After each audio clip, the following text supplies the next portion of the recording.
92.7 big FM पर आप सुन रहे हैं यादों का edit box with Nilesh Mishra season 3। दोस्तों, 2 साल के बड़े खूबसूरत रिश्ते के बाद हम इस रिश्ते को और आगे बढ़ा रहे हैं नए नए रंगों के साथ। जो कहानियां मैं सुनाता हूं वो लिखी होती हैं मेरी मंडली ने। जी हाँ, एक राइटर्स की मंडली है जिसको मैं ट्रेन करता हूं, जो बम्बई और भारत के कई और हिस्सों में रहते हैं। मैं उनकी मदद करता हूं बेहतर से बेहतर कहानियां लिखने में और फिर उन्हीं कहानियों को आपके सामने पेश करता हूं। दोस्तों, आज मैं आपको सुना रहा हूं शबनम खान की लिखी कहानी सिंपी ब्यूटी पार्लर। दिल्ली के एक भीड़ भाड़ वाले इलाके लक्ष्मी नगर के बीचों बीच है सिंपी ब्यूटी पार्लर।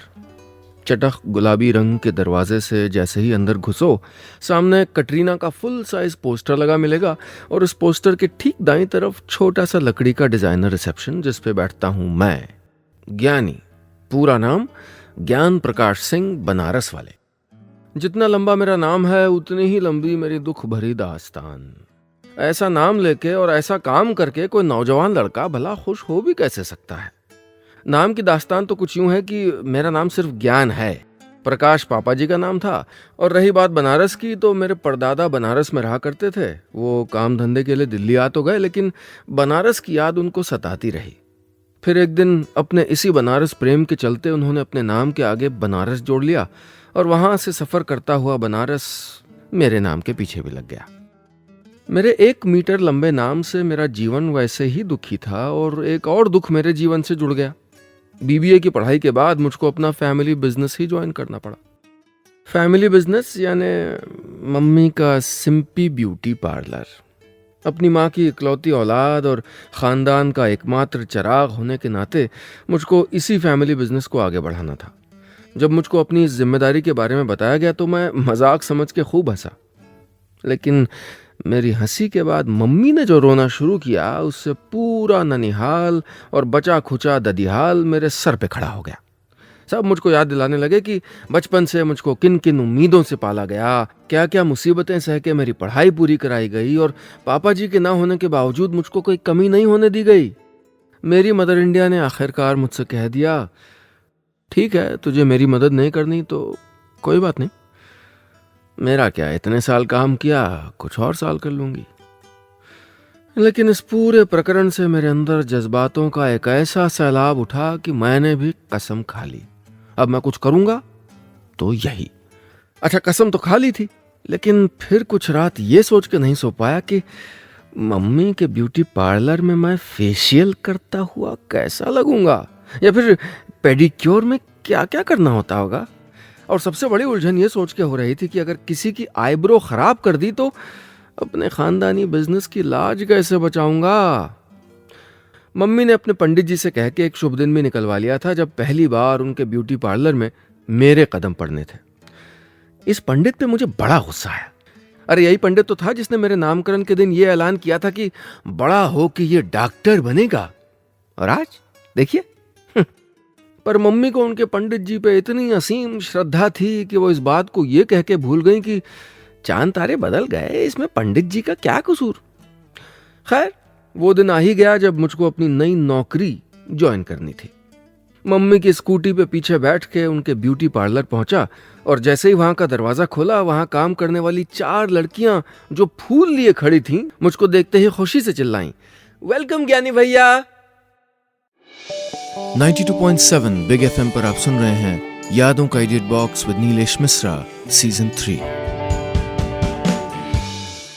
दोस्तों, आज मैं आपको सुना रहा हूं अपनी मंडली की सदस्य शबनम खान की लिखी कहानी सिंपी ब्यूटी पार्लर। आज की कहानी में अब तक आपने सुना, ज्ञानी अपने बीबीए की पढ़ाई खत्म कर चुका है, और ज्ञानी की मम्मी चाहती हैं कि उनका इकलौता लड़का उनका फैमिली बिजनेस यानी सिंपी ब्यूटी पार्लर संभाले, लेकिन ज्ञानी इसके लिए तैयार नहीं है। काफी फैमिली ड्रामे के बाद आखिरकार वो इस काम के लिए हाँ कर देता है और पहले दिन पार्लर पहुंच जाता है। अब आगे। मेरी मम्मी का नाम है संपदा सिंह, और प्यार से पापा जी उनको सिंपी कहा करते थे। जब मम्मी ने ब्यूटी पार्लर खोला तो उसका कुछ नाम ही नहीं रखा, बस सब उसको ब्यूटी पार्लर कहते थे। उस जमाने में इस इलाके में इकलौता यही पार्लर हुआ करता था, इसलिए नाम की जरूरत ही नहीं पड़ी। फिर धीरे धीरे जब एक दो ब्यूटी पार्लर इलाके में और खुल गए तो लोगों ने हमारे पार्लर को सिंपी का पार्लर कहना शुरू कर दिया। फिर कुछ दिनों में यहाँ सिंपी ब्यूटी पार्लर का बोर्ड टंग गया। मैं 6 साल की उम्र से यहाँ आ रहा हूँ। जब मम्मी पार्लर में हुआ करती थी तो मैं घर में नानी के पास रहता था। जिस दिन स्कूल की छुट्टी होती तो मम्मी नानी को आराम देने के लिए मुझको अपने साथ ले आती। मुझे ब्यूटी पार्लर बहुत अच्छा लगता था। इस गुलाबी दरवाजे को पार करते ही एक रंग बिरंगी खूबसूरत दुनिया मेरा इंतजार करती थी। यहाँ मेरे पास शरारत करने के ढेर सारे मौके होते थे। जब भी मैं देखता कि किसी का हेयर कट हो रहा है, मैं जिद करने लगता कि मुझे भी करना है। नेल पॉलिश के डब्बे मुझसे छुपा के रखे जाते थे क्योंकि मैं इतने रंग एक साथ देख के लगभग पागल ही हो जाता था। फिर होता यह था कि मेरी हर उंगली में तो अलग अलग रंग लगता ही था। कपड़ों और गालों पे भी इंद्रधनुष छप जाते थे। और अगर मेरे हाथ में फ्रूट क्रीम का डब्बा पड़ जाए तो बस पार्लर की लड़कियां आगे आगे और मैं उनके पीछे पीछे। मेरी एक दिन की पार्लर ट्रिप से मम्मी इतना तंग आ जाती थी कि मुझको अगले हफ्ते साथ न ले जाने की कसम खा लेती। लेकिन जैसे ही अगली छुट्टी का दिन आता मैं घर सर पे उठा लेता और साम दाम दंड भेद करके पार्लर में चला ही आता। लेकिन मुझको नहीं पता था कि बचपन की उन मांगों को मम्मी इतना सीरियसली ले लेंगी और मुझको यहीं काम पे लगा देंगी। वैसे मैंने 2-3 पार्लर और देखे हैं। वो ऐसे कि मेरी एक्स गर्लफ्रेंड को कहीं अकेले जाने की आदत नहीं थी। उसकी शॉपिंग से लेके ब्यूटी पार्लर तक हर जगह मुझको ही जाना पड़ता था उसके साथ। चिंता की बात यह है कि इन सारे ब्यूटी पार्लरों में अब तक मैंने किसी लड़के को काम करते नहीं देखा था। मम्मी ने मुझको अब तक बताया नहीं था कि मुझको करना क्या होगा। पूरे पार्लर के 2-3 चक्कर लगा के, आईनों में अपना चेहरा देख के, वहां रखे सामान को छू छा के जब मैंने मम्मी को उलझन भरी निगाह से देख के पूछा मुझे यहाँ काम क्या करना है, तो लगा मम्मी जैसे कई जन्मों से इसी सवाल का इंतजार कर रही हूं। वो खींचते हुए मुझको बाहर की ओर ले गई। दरवाजे के तुरंत बाद जो कमरा है ना, उसका हुलिया बदल गया था। एक रिसेप्शन और डिजाइनर फर्नीचर से वेटिंग एरिया तैयार हो चुका था। मम्मी ने मुझको कम और बाकी लड़कियों को ज्यादा सुनाते हुए कहा, अब मेरा बेटा यहाँ काम करेगा तो उसके लायक जगह दिखनी भी तो चाहिए ना।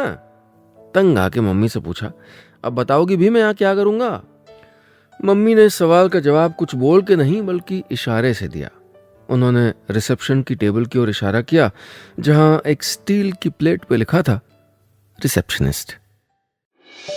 92.7 बिग एफएम पर आप सुन रहे हैं यादों का edit box with Nilesh Mishra season 3। दोस्तों, आज मैं आपको सुना रहा हूं अपनी मंडली की सदस्य शबनम खान की लिखी कहानी सिंपी ब्यूटी पार्लर। आज की कहानी में अब तक आपने सुना ज्ञानी सिंपी ब्यूटी पार्लर में पहले दिन पहुंच के सोचता है कि कैसे बचपन में उसको इस जगह आना बहुत पसंद हुआ करता था। वो पार्लर आ तो गया है लेकिन उसको पता नहीं कि वो काम क्या करेगा। काफी घुमा के मम्मी उसको बताती हैं कि अब से वो पार्लर का रिसेप्शनिस्ट होगा। अब आगे तो भाई मैं बन गया सिंपी ब्यूटी पार्लर का रिसेप्शनिस्ट। वाह, फर्स्ट क्लास में BBA पास किया हुआ खानदान का इकलौता चिराग ब्यूटी पार्लर का रिसेप्शनिस्ट। दुनिया में इससे बड़ा गम अगर कोई दूसरा मिल जाए ना तो कसम से अपना नाम बदल दूंगा। इसी बहाने इस 1 किलोमीटर लंबे पनौती नाम से छुटकारा मिल जाएगा। सिंपी ब्यूटी पार्लर में मेरा काम था रिसेप्शन पे लगे लैंडलाइन फोन पे आने वाली कॉल को उठाना और अपॉइंटमेंट फिक्स करना, यहाँ आने वाली कस्टमर को रेट कार्ड दिखाना, उनके बजट में उनके लिए खूबसूरती के पैकेज सुझाना, पेमेंट लेना और इंतजार कर रही महिलाओं को इस बात का यकीन दिलाना कि वो जब यहाँ से बाहर निकलेंगी तो बला की खूबसूरत लगेंगी। ये सभी काम मेरे लिए आसान नहीं थे। शुरू में यहाँ फोन करने वाली महिलाएं मेरी आवाज सुनते ही कॉल काट देती और अगर बातचीत करती भी तो खूब छानबीन करके कि कोई मस्खरी तो नहीं कर रहा है। यहाँ आने वाली महिलाएं तो मुझको देख के भावे चढ़ा लेती और मम्मी से पूछती कोई लड़की नहीं मिली क्या? इस पे मम्मी ऐंठ के कहती नहीं जी, ये मेरा बेटा है, जिद लिए बैठा था कि मम्मी का बिजनेस ही संभालूंगा। अब भला मैं क्या कहूं? लेकिन कस्टमर भी कम नहीं होती। धीमी आवाज में मुझसे फिर भी पूछ ही लेती कोई और नौकरी नहीं मिली क्या? इस तरह से रोज मेरा 100-200 ग्राम खून तो जल ही जाया करता था। वैसे सच बात बताऊं, अगर मैं जिद करता तो मम्मी मुझको इस नौकरी से छुट्टी दे भी देती, लेकिन मैं उनकी और उनके काम की बहुत इज्जत करता था। जब से यहाँ काम करने लगा था करीब से देखने लगा था कि किस तरह उन्होंने पापा जी के जाने के बाद खुद को कमजोर नहीं होने दिया था, अपनी एक अलग पहचान बनाई थी। अपनी खुशमिजाजी के चलते वो न सिर्फ अपने पार्लर के कस्टमरों के बीच जानी जाती थीं, बल्कि रिश्तेदारों, पड़ोसियों, यहाँ तक कि मेरे दोस्तों को भी बहुत पसंद थीं। मम्मी ने मुझको एक अच्छी परवरिश के साथ साथ इज्जत भी दिलाई। अब एक मौका मुझको मिला था कि मैं उनकी मदद करूं, और फिर काम तो काम होता है। धीरे धीरे मेरी शिकायतें मिटने लगी थीं और मैं मम्मी के और करीब आने लगा था। यही सब चल रहा था कि एक दिन रिसेप्शन पे एक फ़ोन आया। दूसरी तरफ वाली महिला मम्मी से बात करना चाहती थी। मैंने मम्मी को बुला के फ़ोन दिया और फिर कुछ हिसाब किताब का काम देखने लगा। एक बात से ध्यान मम्मी की तरफ गया कि वो फ़ोन पे अटक अटक के कह रही थी, वो मेरा मोबाइल ख़राब हो गया है। लेकिन मम्मी का फ़ोन तो ठीक है, मैंने सोचा। फिर वहाँ से जो कुछ भी बात हुई हो, मम्मी ने फिर जवाब दिया, देख तू जानती है ये नहीं हो सकता, और इतना कह के फ़ोन काट दिया। मैंने पूछा कौन था? मम्मी ने कुछ झेंपते हुए कहा, अरे वो हमारी पड़ोसन मिसेस गुप्ता, कह रही थी फेशियल पे डिस्काउंट चाहिए। मैंने मना कर दिया। इतना कह के मम्मी फौरन अंदर चली गई। मुझे कुछ अजीब तो लगा, लेकिन फिर ये सोच के चुप हो गया कि अक्सर लोग डिस्काउंट तो मांगते ही हैं, आंटी ने भी मांग लिया होगा। और फिर कुछ ऐसा घटा जिसके लिए मैं तैयार नहीं था। एक हफ्ते बाद मैं सदर बाजार से पार्लर का सामान लेके लौटा तो देखा कि वेटिंग एरिया के सोफे पे मम्मी आंखें बंद किए लेटी हैं और पार्लर की लड़कियों समेत आसपास के दुकान वाले उनको घेर के खड़े हैं। वहीं दरवाजे के पास मेरे हाथ का सारा सामान छूट गया। 92.7 बिग एफएम पर आप सुन रहे हैं यादों का edit box with Nilesh Mishra season 3। दोस्तों, आज मैं आपको सुना रहा हूं अपनी मंडली की सदस्य शबनम खान की लिखी कहानी सिंपी ब्यूटी पार्लर। आज की कहानी में अब तक आपने सुना कि कैसे धीरे धीरे ज्ञानी सिंपी ब्यूटी पार्लर का एक हिस्सा बन गया और कैसे वहां का काम काज संभालने लगा। अब उसे अपने काम से चिढ़ नहीं होती थी। सब ठीक चल ही रहा था कि एक दिन ज्ञानी की मम्मी पार्लर में बेहोश हो गई। अब आगे। मम्मी को पास वाले नर्सिंग होम में ले गए। डॉक्टर ने बताया कि ब्लड प्रेशर जरा ज्यादा बढ़ गया था, इसलिए बेहोश हो गई थी। पार्लर 2 दिन बंद रहा। घर में मम्मी को देखने आने वालों का तांता लगा रहा। मेरा मन बहुत उदास था, और उदास से ज्यादा परेशान। अब तक हंसी खुशी खेल कूद में बिताई अपनी जिंदगी पे अचानक गुस्सा आने लगा था। मुझे लग रहा था कि ये सब मेरी वजह से हुआ है। मम्मी को इस उम्र में भी काम करना पड़ रहा है। ये सब सोचते हुए मम्मी के लिए किचन में पालक का सूप बना ही रहा था कि रीना आ गई। रीना मम्मी के साथ कई सालों से पार्लर में काम कर रही थी। मुझे दुखी देख के उससे रहा नहीं गया और दिलासा देने लगी। फिर अचानक गुस्से में बोली, ये सब ना उस ऑस्ट्रेलिया वाली मासी की वजह से हो रहा है। मैं कुछ समझ नहीं पाया। पूछा, मतलब तुम डिम्पी मौसी की बात कर रही हो? वो बोली, हाँ भैया जी, बहुत परेशान रहती हैं आंटी जी उनकी वजह से आजकल। मैं अब भी रीना की बात का सिरा पकड़ने में नाकाम था। मैंने गैस बंद की और रीना का हाथ पकड़ के उसको पास रखे स्टूल पे बिठा दिया। खुद एक कुर्सी खींच के वहीं बैठ गया। मैंने उससे कहा, तू क्या कह रही है, जरा ठीक से समझा। उसने कहा, ज्ञानी भैया, डिम्पी मौसी बार बार फोन करके आंटी जी को अपना ब्यूटी पार्लर बेचने के लिए कह रही हैं। मुझे याद आया, उस दिन जो रिसेप्शन पे फोन आया था, उस महिला की आवाज मौसी जैसी ही थी। लेकिन ये रीना क्या कह रही है? मौसी क्यों पार्लर बेचने के लिए कहेंगी? मैंने उससे पूछा, मम्मी ने मुझे कुछ क्यों नहीं बताया? अब रीना जरा ज्यादा परेशान होकर बोली, भैया आंटी जी आपको परेशान नहीं करना चाहती थी। मैंने भी उनसे कहा था कि आपको बता दें, लेकिन वो कह रही थी कि इतनी बड़ी बात नहीं है, निपट लेंगी। और हाँ, उन्होंने आपको बताने से मना भी किया था। प्लीज उन्हें बताना मत कि मैंने आपको सब कुछ बता दिया। ठीक है, नहीं कहूंगा। इतना कह के मैंने हम दोनों की बातचीत खत्म तो कर दी, लेकिन मेरे भीतर बात अभी शुरू ही हुई थी। मैं जानना चाहता था कि पूरी बात क्या है, लेकिन मम्मी की तबीयत देखते हुए सही वक्त का इंतजार करने लगा। तीसरे दिन सिंपी ब्यूटी पार्लर खुल गया। मम्मी को कुछ और दिन आराम करने के लिए कहा गया, लेकिन जो बात मान जाए तो वो मेरी मम्मी कहाँ आ गई पार्लर और उसी तेजी से कामकाज संभाल लिया। मैंने कई बार सोचा कि मम्मी से इस बारे में बात करूं, लेकिन हिम्मत नहीं पड़ी। मैं सही वक्त का इंतजार कर ही रहा था कि एक दिन मम्मी रात को खाना खाते हुए बोली, तू ना कोई अच्छी सी नौकरी ढूंढ ले। मुझे मालूम है तुझको पार्लर में काम करना अच्छा नहीं लगता। तू कल से ही नौकरी की तलाश शुरू कर दे। मैंने बात को मजाक का रुख देने के लिए कहा, माता श्री, आप तो अपने खानदान की नाक कटवाने पे तुली हो, अपना बिजनेस होते हुए भला दूसरे की नौकरी। तौबा तौबा। मेरे इस मजाक पे मम्मी हंस तो दी, लेकिन न जाने क्यों उनकी हंसी की परछाई उनकी आंखों में उतर नहीं पा रही थी। पर मैं भी कुछ उल्टी सीधी बात कह के मम्मी के अंदर के तनाव को कुछ कम करने की कोशिश में लगा हुआ था। 92.7 बिग एफएम पर आप सुन रहे हैं यादों का edit box with Nilesh Mishra season 3। दोस्तों, आज मैं आपको सुना रहा हूं अपनी मंडली की सदस्य शबनम खान की लिखी कहानी सिंपी ब्यूटी पार्लर। आज की कहानी में अब तक आपने सुना, ज्ञानी को पता चल चुका था कि मम्मी की तबीयत खराब होने के पीछे कोई और बात है, और साथ ही वो ये भी देख रहा था कि मम्मी काफी परेशान रहने लगी हैं। इस बात की तस्दीक उसके पार्लर में काम करने वाली लड़की रीना ने भी की। वो मम्मी से इस बारे में बात करने के लिए सही वक्त का इंतजार करने लगा। अब आगे। एक दिन मैं जरा देर से पार्लर पहुंचा। मम्मी पहले ही जा चुकी थी।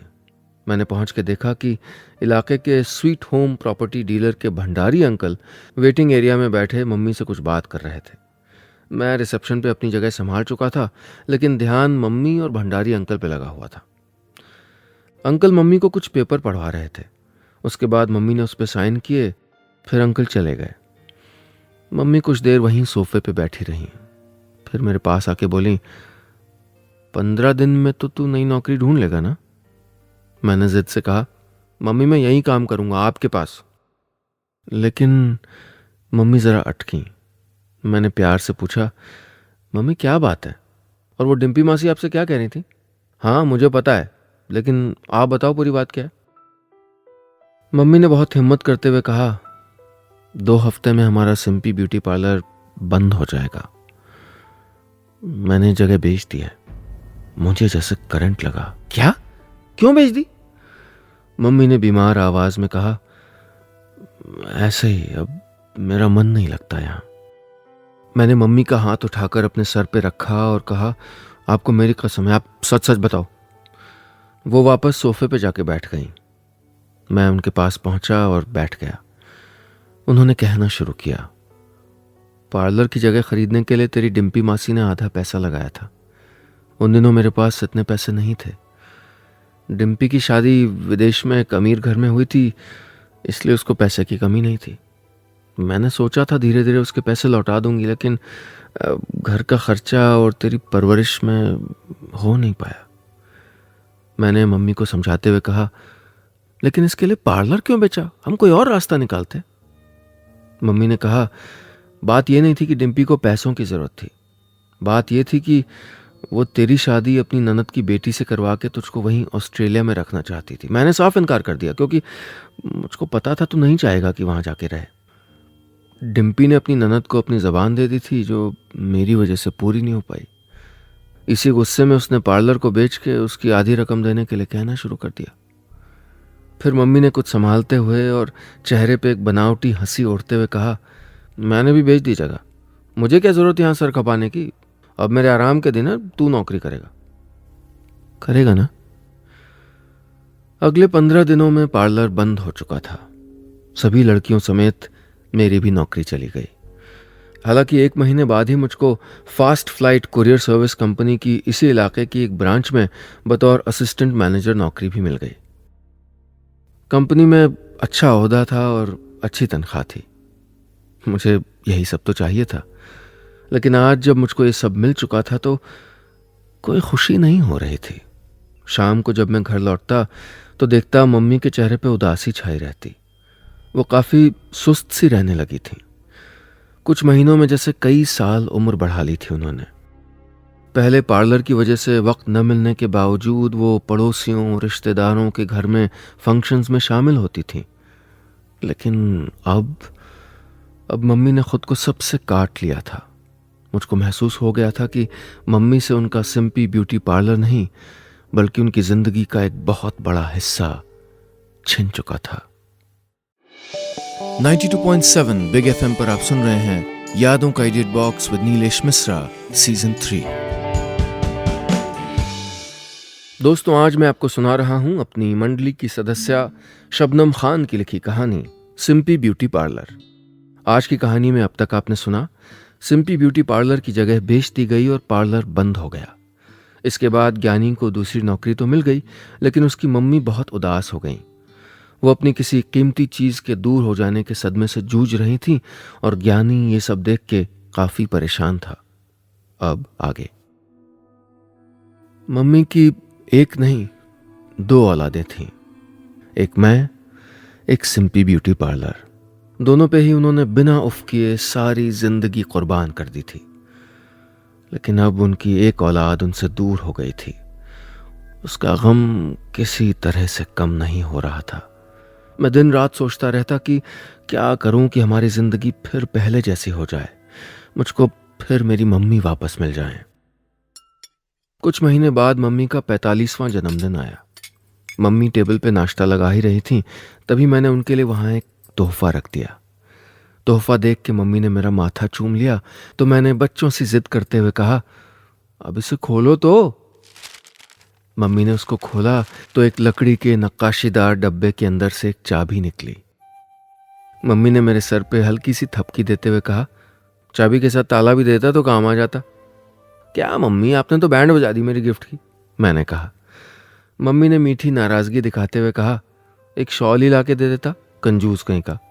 मैंने कहा, आपने अपने बेटे की दिलदारी अभी देखी कहाँ है। मैं स्कूटी की चाबी उठा के मम्मी का हाथ पकड़ के बाहर ले गया। मम्मी को पीछे बैठने को कहा और खुद उनकी स्कूटी चलाने लगा। उन्हें लगा कि मैं उनको पास वाले रेस्टोरेंट खुशबू की बहार में लेके जा रहा हूं, जहां पिछले जन्मदिन भी मैंने उनके लिए सरप्राइज पार्टी रखी थी। लेकिन जब स्कूटी बाजार की तरफ बढ़ गई तो मम्मी का पूछना शुरू हो गया। थोड़ी देर में हम उसी सड़क पे पहुंचे जहां कभी हमारा ब्यूटी पार्लर हुआ करता था। मैं स्कूटी पार्किंग में लगाने लगा तो देखा कि वो बंद हो चुके सिंपी ब्यूटी पार्लर की जगह खड़ी हो गई। मैंने पीछे से जाके उनके कंधों पे हाथ रखा और कहा, यहां नहीं, इस तरफ। फिर उनको 2 दुकानें छोड़कर अगली दुकान पे ले गया। गुलाबी दरवाजा और उस पे टंगा हुआ एक board, Simpy beauty parlour. Mummy फटी फटी आंखों से कभी बोर्ड देखती तो कभी मुझको। मैंने कहा, वो चाबी इसी दरवाजे की है, और उनको खींचते हुए अंदर ले गया। दरवाजा खुलते ही उनके साथ पहले काम करने वाली लड़कियां हाथ में फूल लिए खड़ी थीं। वो हमको देखते ही चिल्लाईं, वेलकम बैक आंटी जी। शहर के नामी कॉलेज से ली हुई मेरी बीबीए की डिग्री और कई सालों से चलता हुआ हमारा सिंपी ब्यूटी पार्लर का नाम और साख काफी थे मुझको बिजनेस लोन दिलाने के लिए। हालांकि लोन इतना नहीं मिला था कि उस जगह एक नई दुकान खरीदी जा सके, लेकिन किराए और जरूरी सामान के लिए तो काफी था। बस फिर क्या था, जगह ली गई और बिल्कुल पुराने वाले सिंपी ब्यूटी पार्लर की फोटोकॉपी इस जगह को भी बना दिया गया। पहले पार्लर में काम करने वाली लड़कियों का पता लगाया गया और ऑफिस के बाद रोज थोड़ा वक्त निकाल के मम्मी की खुशियों की जमीन तैयार कर दी। मम्मी ने पूरा पार्लर ऐसे घूमा जैसे किसी पुरानी जगह काफी वक्त बाद लौटी हों।